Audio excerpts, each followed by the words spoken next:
Repetindo, então, o título já dito pela Marisa, A Luta contra o Mal. Começa Humberto de Campos discorrendo da seguinte maneira: de todas as ocorrências da tarefa apostólica, os encontros do mestre com os endemoniados constituíam os fatos que mais impressionavam os discípulos. A palavra diabo era então compreendida na sua justa acepção. Segundo o sentido exato da expressão, era ele o adversário do bem, simbolizando o termo dessa forma todos os maus sentimentos que dificultavam o acesso das almas à aceitação da boa nova e todos os homens de vida perversa que contrariavam os propósitos da existência pura, que deveriam caracterizar as atividades dos adeptos do Evangelho. Veja que ela tem, conforme o próprio Humberto de Campos esclarece, ela tinha uma acepção muito diferenciada, não é? Ela era mais ampla, não era só em relação aos espíritos desequilibrados que atuavam nas pessoas, mas o desequilíbrio do próprio homem ou do próprio espírito reencarnado. Se alguém quiser já fazer algum comentário aqui, por favor. O que fica bem claro é que não é uma entidade, né? Como a gente costumava, como as religiões às vezes traziam, o demônio, é como se fosse o adversário de Deus, né? Como se isso fosse possível. Então, e houve distorção da palavra, não é? Que é daimon, que é gênio, que poderia ser gênio do bem ou gênio do mal, para demônio, como a entidade que você acaba de colocar, né? A condição de uma criatura voltada para o mal, né? Ou seja, esse Deus era um Deus discutível, né? Porque ele teria criado um ser para ser mal e dividir o poder com ele. Ou então ele não poderia ser Deus, porque tinha alguém com poderes de características semelhantes, né? Olha o contrassenso da situação. Mas esse entendimento vem depois, secundariamente, como nós podemos ver, né? Na época de Jesus, ele tinha uma estrutura diferenciada de compreensão do que poderia ser a questão desse demônio, de endemoniado e assim sucessivamente. Dentre os companheiros, diga. O diabo, só para lembrar, né, talvez para a gente padronizar essa informação, né, ele veio na Idade Média como forma de controle, na absorção do catolicismo, das religiões pagãs, aquelas figuras, né, do Bafomé e toda aquela ideia das culturas pagãs, né, como forma de amedrontar e controlar o povo, né? Quer dizer, depois foi totalmente deturpado daquela ideia de Jesus que era o opositor, né? Bem lembrado, inclusive extremamente conveniente para a questão da terceirização, né? A carne é fraca, o ser que é externo, como eu não me conheço, obviamente, e a essência é tão interessante porque o Ayrton fez essa observação e me remeteu a um estudo que eu fiz há um tempo atrás sobre a condição do ser em si. A essência nossa, não adianta, por mais desequilibrado que o indivíduo esteja, a essência permanece, né? A essência divina, com as características do bem e do amor, ela permanece. Claro, acobertada ou com as questões dos desequilíbrios mantidos pela criatura durante um certo período de tempo, que também não serão duradouros, né? Porque o bem nela, o amor nela vai prevalecer. Isso nós sabemos que é fatalidade evolutiva. Seremos bons. Ponto, acabou. Né? Porque não dá para contrariar a própria genética. Essa essência não admite em si, né? Inconscientemente, obviamente, não admite em si a questão do mal. O mal tem que estar fora. Ele tem que estar fora. A figura do demônio era muito conveniente, porque terceiriza.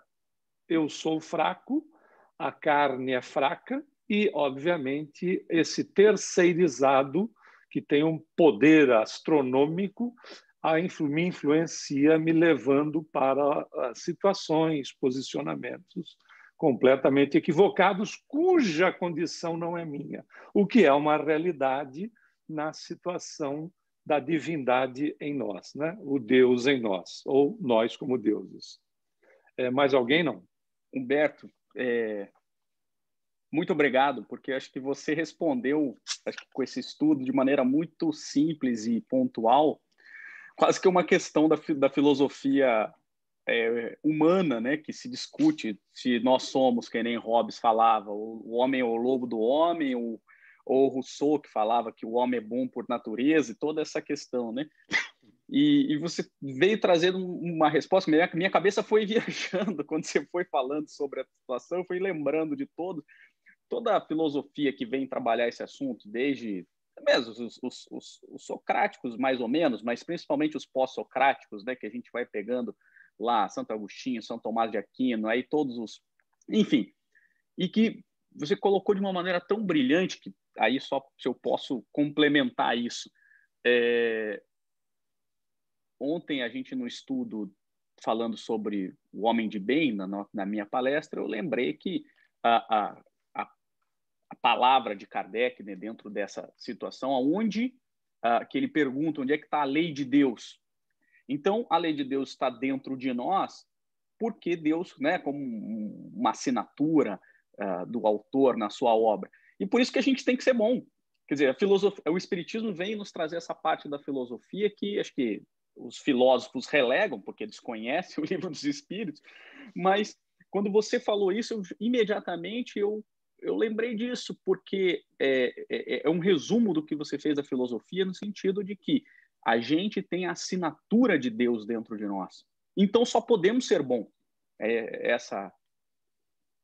Essencialmente, né? DNA divino. Adriano, é só. Agora, vale a observação de que nem sempre foi assim, né? A questão, por decreto, se instituiu o materialismo no mundo, né? A começar da França, por decreto. E aí o que surgiu depois acabou sendo, em matéria de filósofos, a partir de então, o que não são muitos, acabou se distorcendo completamente em relação à questão da alma, etc., e tudo aquilo que se tinha conhecimento em relação a estudar espiritualismo, não o espiritismo, porque o espiritismo ainda não acontecia, né? Porque ele é de 1857. Mas é todo um planejamento feito estruturalmente para que pudesse surgir o espiritismo. Mas tinha-se nos bancos escolares franceses o estudo da filosofia com as características espiritualistas em profundidade, com Sim. a questão do estudo da alma, etc. Porém, o materialismo, e houve um decreto, né? Não é uma situação, foi por decreto que isso foi banido, numa associação, e aí não é crítica, é histórico, né?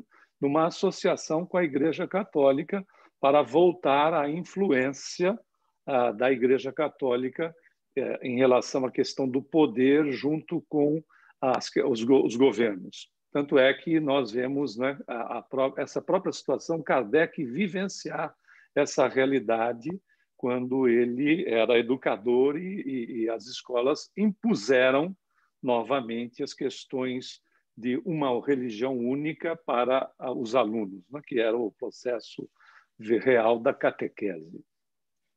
Mais alguém? Não? Ninguém quer. O Adriano quer falar. Bom dia, pessoal. Por favor. Adriano. E só remetendo a uma parte do Livro dos Espíritos, na pergunta 131, né? Os Espíritos perguntam, aliás, Kardec pergunta, né? Há demônios no sentido que se dá esta palavra? E aí os Espíritos respondem que se houvesse demônios, seria obra de Deus. Mas, porventura, Deus seria justo e bom se houvera criado seres destinados eternamente ao mal e a permanecerem eternamente desgraçados? E se há demônios, eles se encontram no mundo inferior em que habitais e em outros semelhantes. São homens hipócritas que fazem de Deus justo um Deus mau e vingativo e que julgam agradá-lo por meio das abominações que praticam em seu nome. Beleza. É isso aí. E que Deus seria esse, né? Que Deus seria esse? Tem menor sentido, né? Não tem menor sentido. Bem observado. Vamos em frente? Dentre os companheiros do Messias, Tadeu era o que mais se deixava impressionar por aquelas cenas dolorosas. Aguçavam-se-lhe sobremaneira a curiosidade de homem e os gritos desesperados dos espíritos malfazejos que se afastavam de suas vítimas sob a amorosa determinação do Mestre Divino. Quando os pobres obsidiados deixavam escapar um suspiro de alívio, Tadeu volvia os olhos para Jesus, maravilhado de seus feitos. Certo dia, em que o Senhor se retirara com Tiago e João para os lados de Cesareia de Filipe, uma pobre demente lhe foi trazida, a fim de que ele, Tadeu, anulasse a atuação dos espíritos perturbadores que a subjugavam.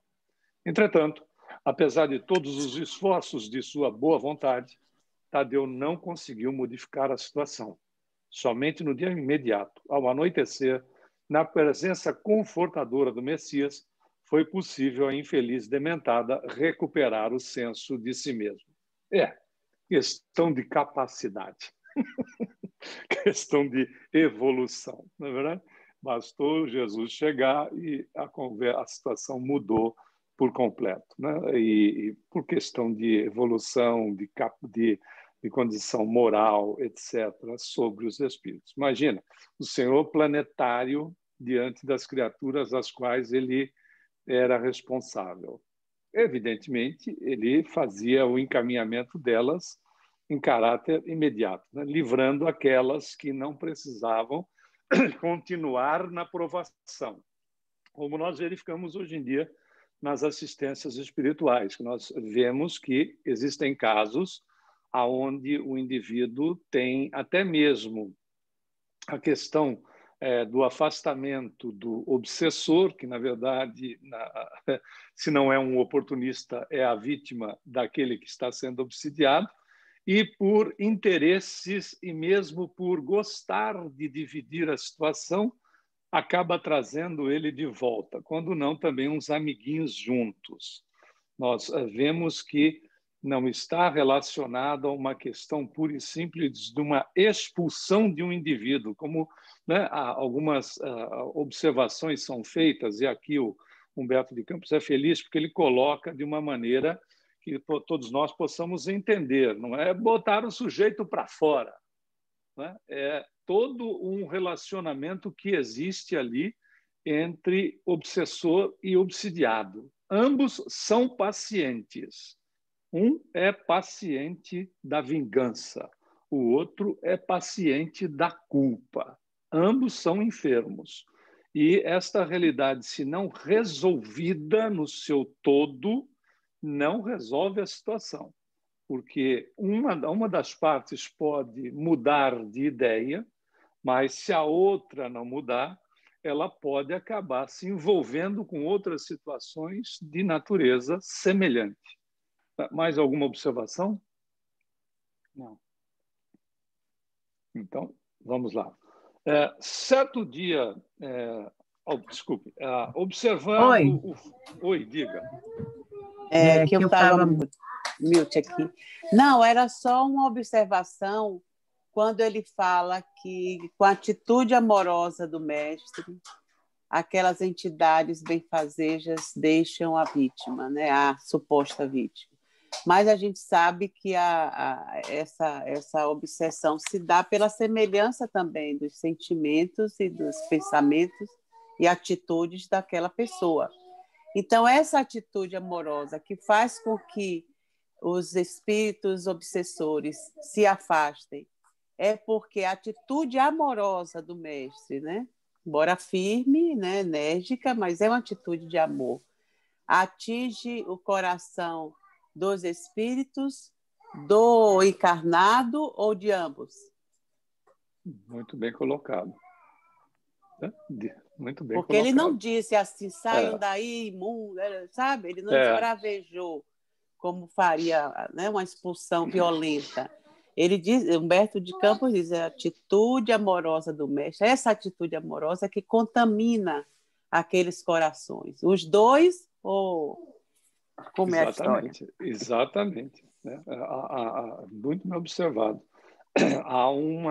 É o contágio do bem. Né? A gente está tão na situação virótica, né, da pandemia.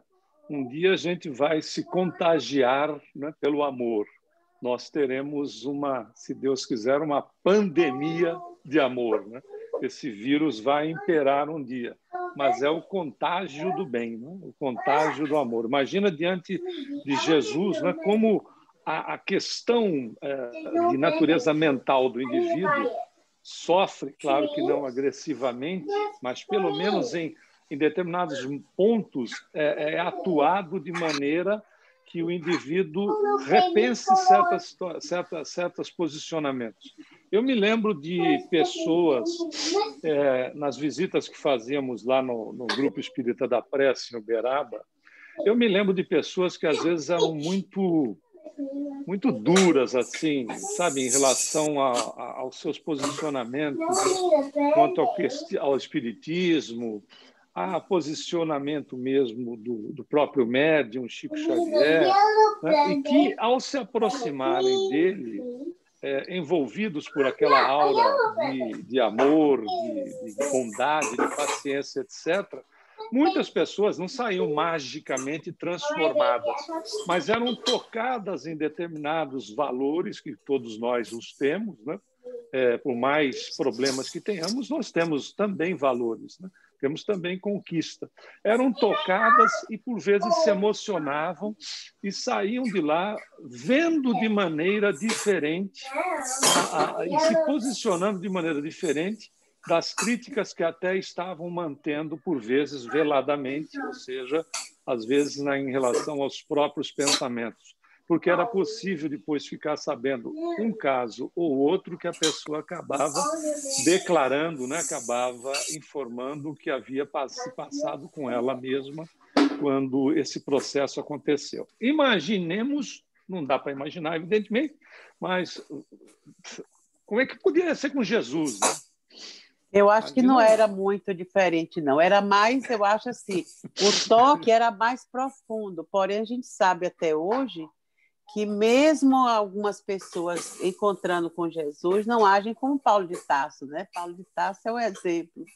Mas, por exemplo, como a gente citou da outra vez, o Judas ficou tão próximo a Jesus, mas não resistiu aos seus interesses mundanos ainda, né? E acabou falindo.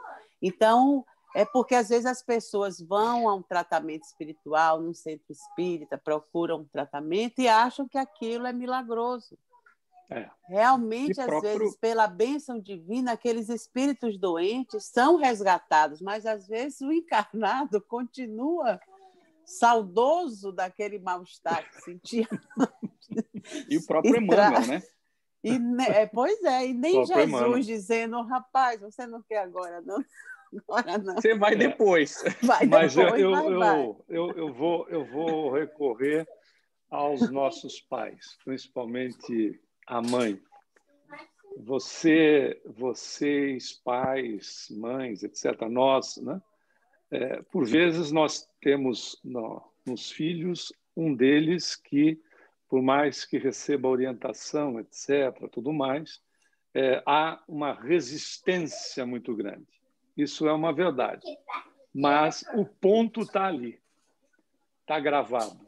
Um dia o indivíduo desperta. Pode ser até mesmo depois de várias reencarnações. Mas aquele ponto positivo que foi deixado no processo educacional, né, relativo às questões de sociedade, valores éticos de sociedade, família, religião, etc., um dia vão acabar sendo a semente que começa a germinar. O Ayrton lembrou do Emmanuel, né, quando ele é Públio Lentulus e fala com Jesus ali, tete a tete, que Jesus faz o convite, você pode me seguir agora ou daqui a 2000 anos. Nós vemos a figura do Emmanuel, né, poderosa, que não era Emmanuel Públio Lentulus, poderosa, etc., vir como escravo Nestório 50 anos depois. Ou seja, no momento não teve impacto, mas ficou gravado e o indivíduo, em apenas 50 anos, não tem nada mágico, ele começa o seu processo de transformação. Ele não faz né? Não é mágico, não há um salto. Ele começa o seu processo de transformação para ser 2000 anos depois um defensor do Evangelho, né? De forma que defensor é uma força de expressão, né? Pelo trabalho que faz em relação ao Evangelho de Jesus, né? Veja que ficou lá, né? Ou seja, aquilo que nós estamos fazendo conosco mesmos em matéria de nos reunirmos no domingo de manhã para estudarmos a doutrina, está ficando em nós. E, se não desperta de uma maneira integral, um dia vai ser alavanca ou alicerce das nossas propostas, sim ou não? Com certeza. Um outro ponto que a Marisa levantou, que eu acho espetacular, eu, às vezes, até de maneira... brinco na minha palestra, quando eu falo do espírito de verdade, conversando com Kardec, né? Quase que uma licença poética, eu faço o espírito de verdade duro, né? Falando que você só pode falar comigo 15 minutos, uma vez por mês, eu faço assim, uma licença poética, uma brincadeira, na verdade, né? E até a Sandrinha Arcanjo sempre fala, não era assim, ele era só amor, ele é bonzinho, né? E claro que eu faço isso em tom de brincadeira, mas aí a Marisa levanta essa questão, no início, foi a primeira parte ali da que ela levantou, e falou sob a amorosa determinação do Mestre Divino. É lógico que o Espírito de Verdade, a Sandra tem razão, que ele só pode ser amoroso, por mais duro que ele seja, por mais que ele determine, ele o faz sempre de maneira amorosa, né?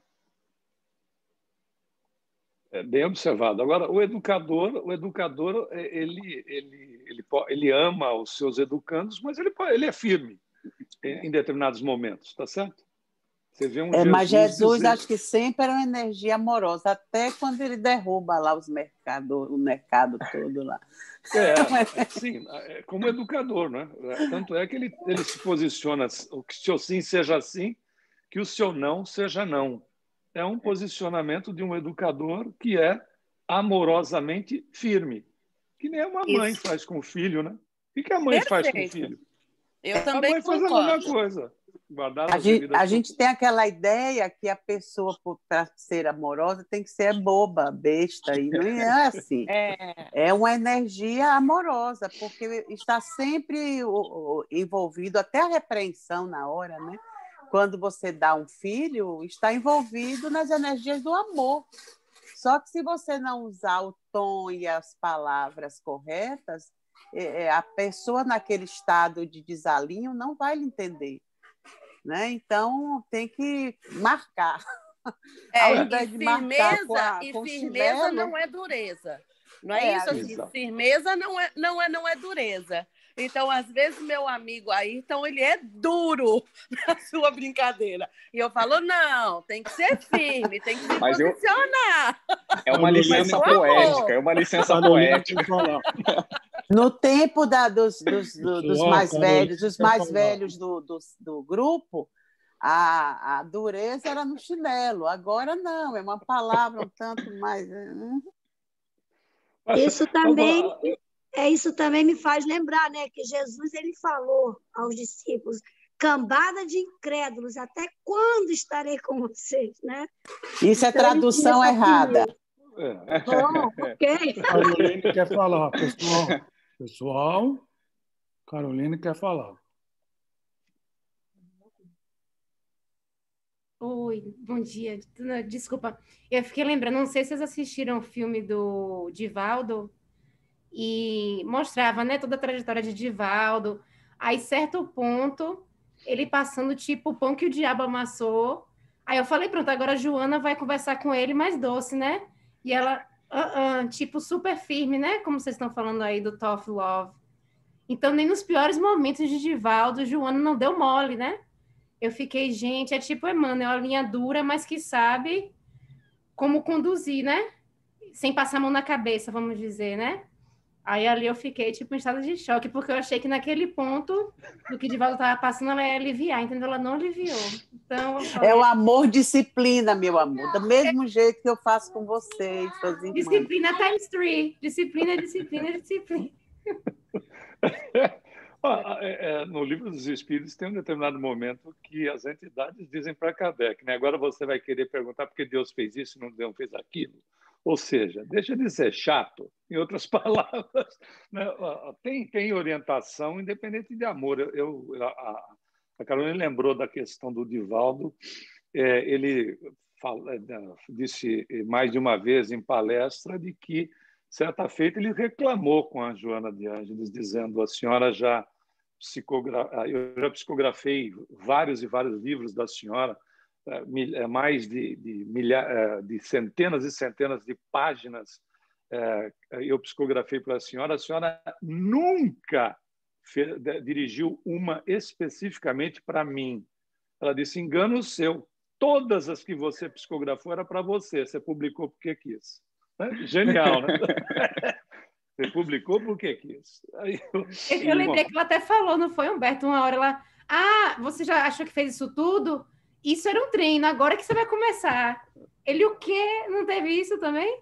E aí... E o Emmanuel, né? Porque falou para o Chico: morra com educação. Vamos lá. Observando o fato, Tadeu caiu em sério profundo cismado. Por que razão o mestre não lhes transmitia automaticamente o poder de expulsar os demônios malfazejos para que pudessem dominar os adversários da causa divina? Sempre o comodismo. Se era tão fácil a Jesus a cura integral dos endemoniados, por que motivo não provocava ele de vez a aproximação geral de todos os inimigos da luz, a fim de que, pela sua autoridade, fossem definitivamente convertidos aos reinos de Deus? Com o cérebro torturado por graves cogitações, antes da gente continuar aqui, eu tenho um amigo que, quando nós começamos a estudar espiritismo junto, uma proposta que ele tinha feito era criar um exército para fazer as pessoas ficarem boas. Então, se criaria um exército e aí pegaria as pessoas para dizer assim: você vai ter que ficar bom, miserável, custe o que custar. Olha a proposta, né? A proposta não é uma coisa... O cidadão convivia com Jesus. Veja a proposta. Por que não, né? Já que ele tem essa possibilidade, por que ele já não arrasa com todo mundo, né? Aliás, foi Tiago, numa das observações feitas no relacionamento com Jesus, que faz essa questão. Por que o senhor não dá, né? Não tinha palavra passe nem fluidoterapia, por que o senhor não dá uma bênção nesse povo e não faz esse povo todo ficar bom, né? E aí Jesus questiona, ele diz assim: mas escuta aqui, Tiago, você já implementou o reino de Deus no seu coração? Significa, deixou de ser egoísta, orgulhoso, vaidoso, fofoqueiro, intriguento e coisas do gênero, né? Ele disse: eu não, senhor. Disse: então, como é que você quer que eu transforme as pessoas dessa maneira, né? Forçando consciências. Veja que o Tadeu também tinha um posicionamento de natureza semelhante, porque ele não faz a mesma coisa, né? Bom, continuando aqui, com o cérebro torturado por graves cogitações e sonhando possibilidades maravilhosas para que cessassem todos os combates entre os ensinamentos do Evangelho e seus inimigos, o discípulo inquieto procurou avistar-se particularmente com o Senhor, de modo a expor-lhe com humildade suas ideias íntimas. Algum comentário? Vamos em frente. Numa noite tranquila, depois de lhe escutar as ponderações, perguntou-lhe Jesus em tom austero: Tadeu, qual o principal objetivo das atividades de tua vida? Uau! Como se recebesse uma centelha de inspiração superior, respondeu o discípulo com sinceridade: Mestre, estou procurando realizar o reino de Deus no coração. Se procuras semelhante realidade, por que a reclamas no adversário em primeiro lugar? Seria justo esqueceres as tuas próprias necessidades nesse sentido? Se buscamos atingir o infinito da sabedoria e do amor em nosso Pai, indispensável se faz. Reconheçamos que todos somos irmãos no mesmo caminho. Senhor, os espíritos do mal são também nossos irmãos? Inquiriu admirado o apóstolo. Toda a criação é de Deus. os que vestem a túnica do mal envergarão um dia a da redenção pelo bem. Acaso poderias duvidar disso? O discípulo do Evangelho não combate propriamente o seu irmão, como Deus nunca entra em luta com seus filhos. Aquele apenas combate toda manifestação de ignorância, como o pai que trabalha incessantemente pela vitória do seu amor junto da humanidade inteira. Mas não seria justo, ajuntou o discípulo com certa convicção, convocarmos todos os gênios malfastejos para que se convertessem à verdade dos céus? O mestre, sem se surpreender com essa observação, disse: por que motivo não procede Deus assim? Porventura teríamos nós uma substância de amor mais sublime, mais forte que a do seu coração paternal? Tadeu, jamais ouvidemos o bom combate. Se alguém te convoca ao labor ingrato da má semente, não desdenhes a boa luta pela vitória do bem, encarando qualquer posição difícil como ensejo sagrado para revelares a tua fidelidade a Deus. Abraça sempre o teu irmão se o adversário do reino te provoca ao esclarecimento de toda a verdade.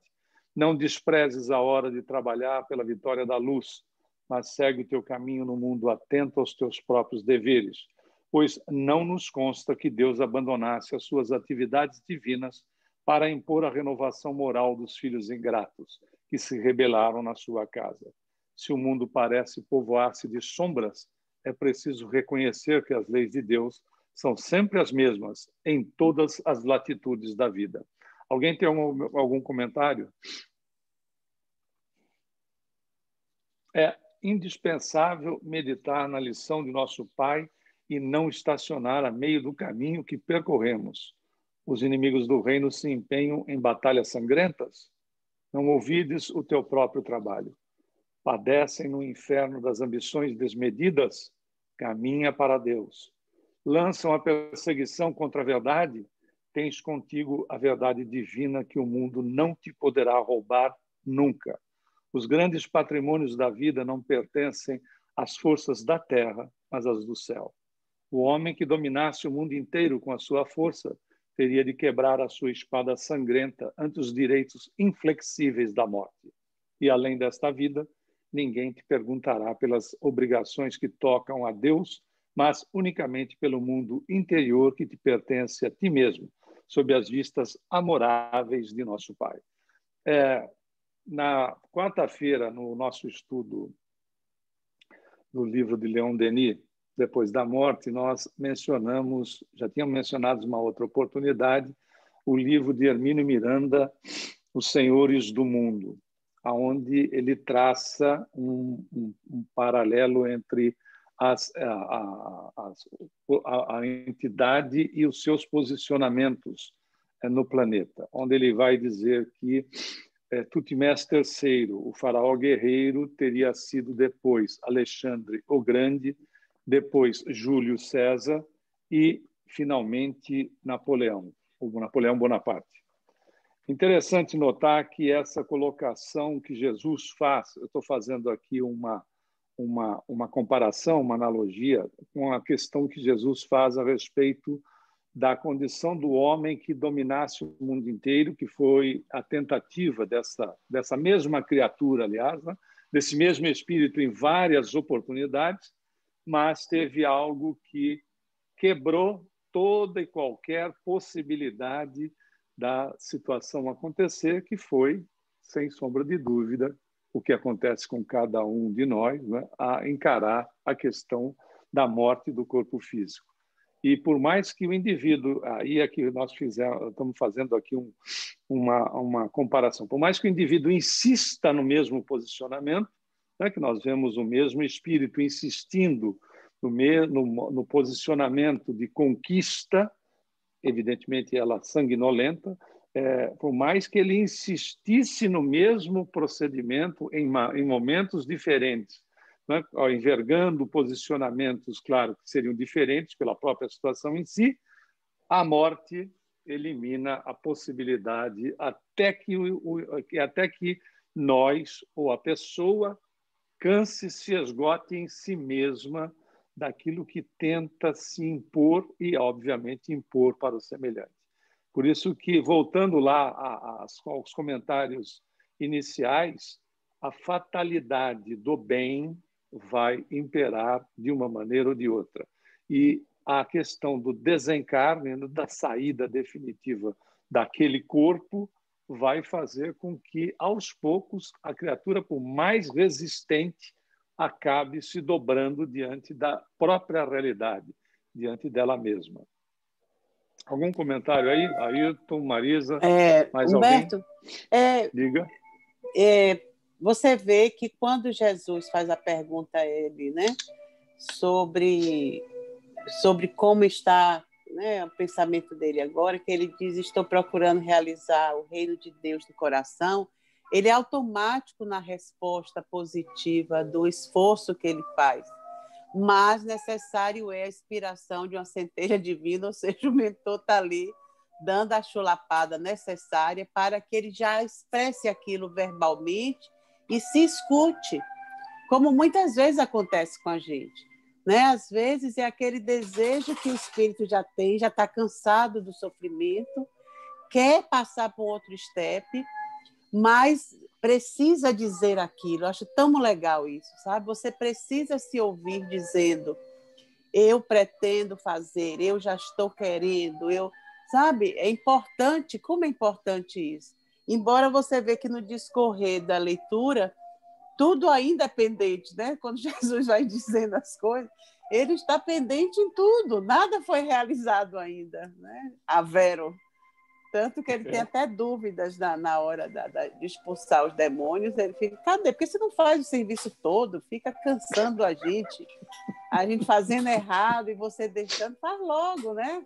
Fulmina todo mundo. Mas como é imprescindível, é uma coisa pessoal, intransferível, não adianta. E se você se enganar de que por estar, às vezes, fazendo parte de um grupo desse maravilhoso de estudos, ou ajudando no centro espírita, né, no acolhimento com as pessoas que chegam agora, né, muito sofridas, é muito pouco ainda, muito pouco. É preciso ainda se ouvir repetindo: eu quero me esforçar, continuar me esforçando, né? Porque como a gente é frágil ainda, né? Que coisa.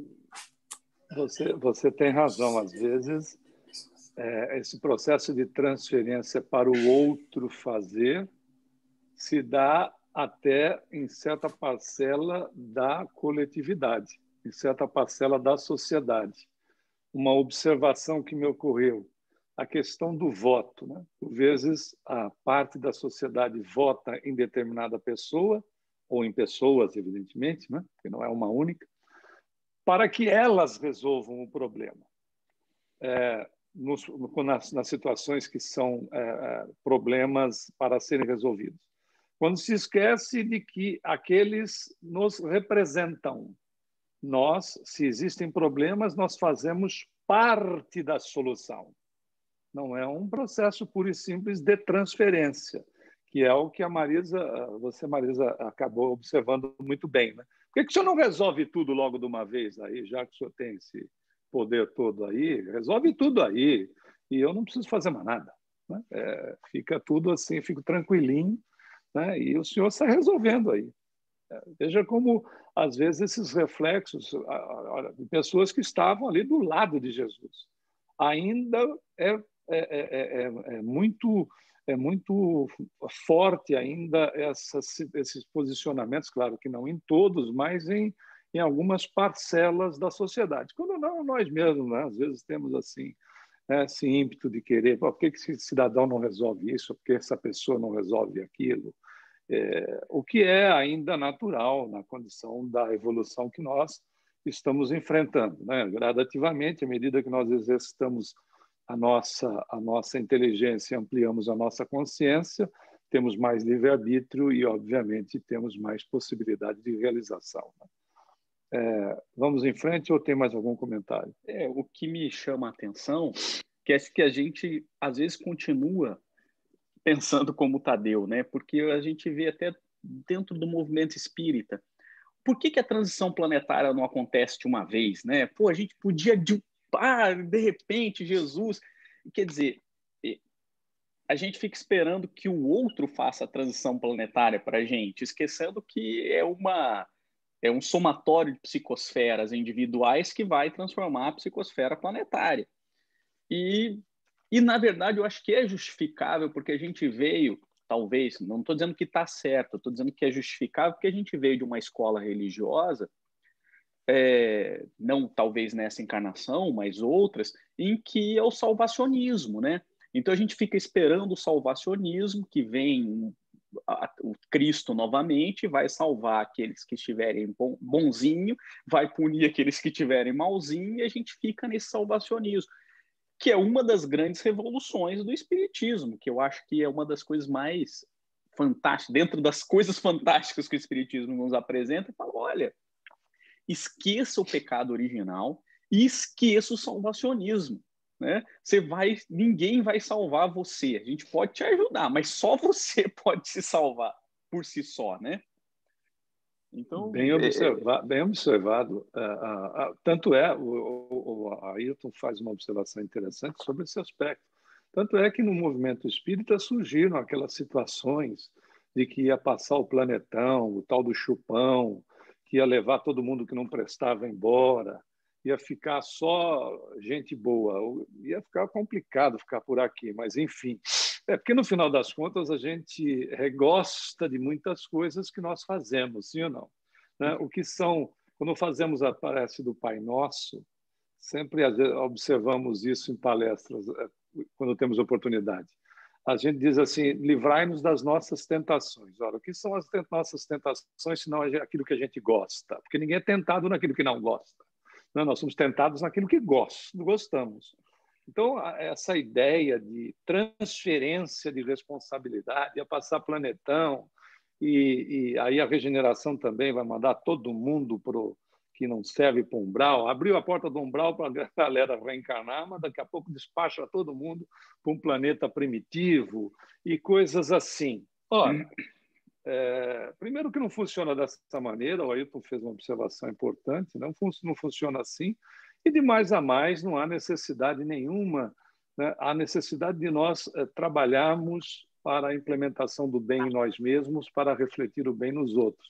Mas é importante notar o seguinte, não há nenhum processo de falta de amor da divindade ou de Jesus para conosco.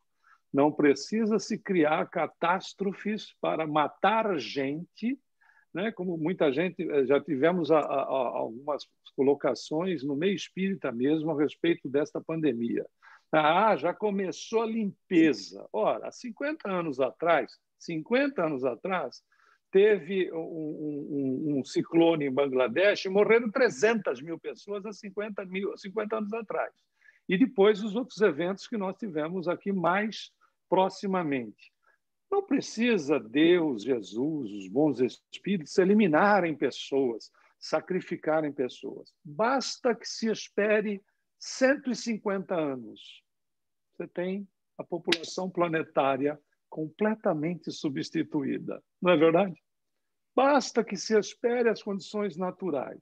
Por isso que o Ailton faz uma observação importantíssima. Diz respeito ao nosso esforço, para que nós possamos, né, através do nosso esforço, refletirmos no semelhante, sem esperar, né, se as situações catastrofistas, pandêmicas, desgraças essas ou aquelas, para resolver um problema que cabe a cada um de nós pelo esforço pessoal, sim ou não? Senão a gente vai voltar também a fazer os sacrifícios humanos para agradar a Deus, né? Já que ele sacrifica a gente, né? A gente volta a esse ciclo, né? Bem lembrado. Tem mais algum comentário, pessoal? Bom, vou aqui fechar o parágrafo. E além desta vida, continua Jesus, ninguém te perguntará pelas obrigações que tocam a Deus, mas unicamente pelo mundo interior que te pertence a ti mesmo, sob as vistas amoráveis de nosso Pai. A gente estava discutindo exatamente isso. Que diríamos de um rei justo e sábio que perguntasse a um só dos seus súditos pela justiça e pela sabedoria do reino inteiro?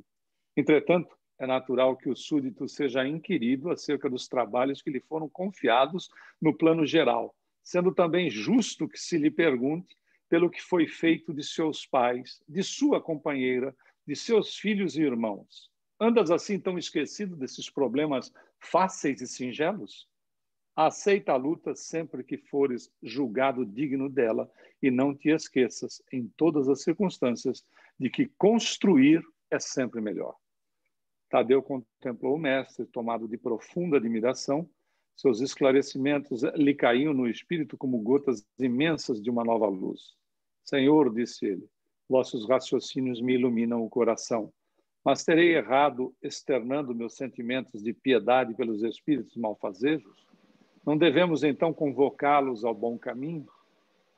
Toda intenção excelente, redarguiu Jesus, será levada em justa conta no céu.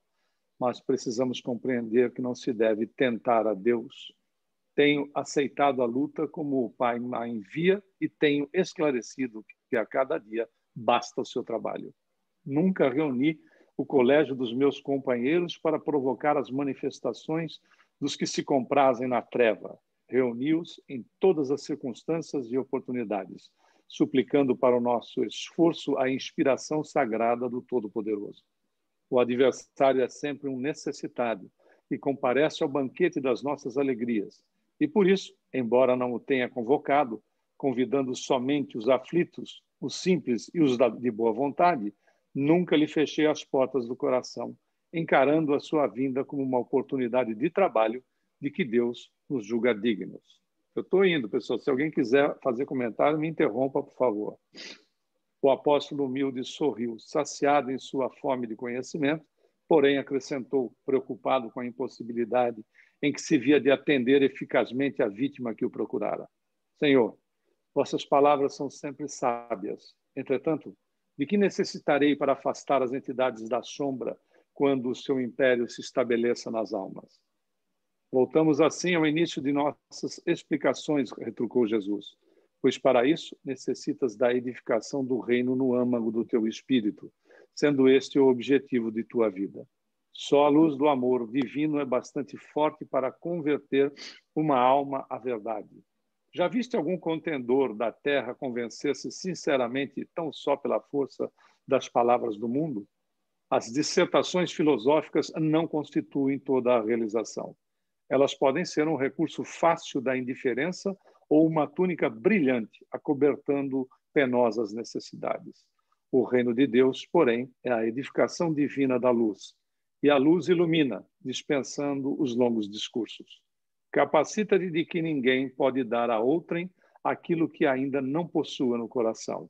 Vai, trabalha sem cessar pela tua grande vitória. Zela por ti e ama o teu próximo, sem olvidares que Deus cuida de todos. É poético, cara.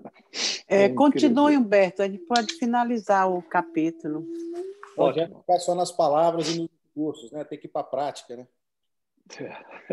Pois é. Não, eu adoro isso. A finalidade da vida é esse amor que a gente precisa construir, né? Que é o reino de Deus no coração. Essa garimpagem do amor, né? Que a gente faz para poder ser bom ou ser melhor a cada dia, né? Então, sem isso, não vai ter a tal da salvação que a gente pensa, que basta isso ou aquilo, na época dízimos e etc., que estava salvo, né? É uma coisa mais intensa interiormente para poder dar certo. E ele lembra ali em parágrafos anteriores a respeito da família. Começa com família, filhos, amigos, pessoas do relacionamento próximo. Que não dá para amar o próximo sem amar o próximo mais próximo. Não é verdade? Porque quem está mais próximo de você, se você não ama aquele que está ali dentro da casa todo dia te olhando e te testando, como você vai fazer isso fora da né? Ali está demais. Tadeu guardou os esclarecimentos de Jesus para retirar de sua substância o mais elevado proveito no futuro. No dia seguinte, desejando destacar perante a comunidade dos seus seguidores a necessidade de cada qual se atirar o esforço silencioso pela sua própria edificação evangélica, o Mestre esclareceu aos seus apóstolos singelos como se encontra dentro da narrativa de Lucas. Quando o espírito imundo sai do homem, anda por lugares áridos, procurando e, não achando disso, voltarei para a casa de onde saí. E, ao chegar, acha varrida e adornada. Depois vai e leva mais 7 espíritos piores do que ele, que ali entram e habitam. E o último estado daquele homem fica sendo pior do que o primeiro. Então, todos os ouvintes das pregações do lago compreenderam que não bastava ensinar o caminho da verdade e do bem aos espíritos perturbados e malfazejos, que indispensável era edificar-se cada um a fortaleza luminosa e sagrada do reino de Deus dentro de si mesmo. E é aqui que vale o ensinamento do Cristo, né? Vigiai e orai. E fazer o que... praticar o que você fala, o que você estuda, o que você contempla, o que você diz ao outro, né? Porque a gente primeiro aprende, depois vai lá para a tribuna, né? Vocês aí, os bambambãs, vão ali para a tribuna espalhar esse caminho maravilhoso, que isso é muito bom, mas e daí? O que é que cada um está fazendo, né, interiormente, na sua própria construção? Porque, como ele diz, tudo bem, a gente pensa que está ali protegido por aquela boa ação, mas aquilo ainda é muito frágil, porque vem mais 7 depois de testar de novo. Deixa eu ver se ele está firme mesmo. É legal, né, menina? Acho essa educação reencarnatória muito boa. E esses testes eu acho interessante, né?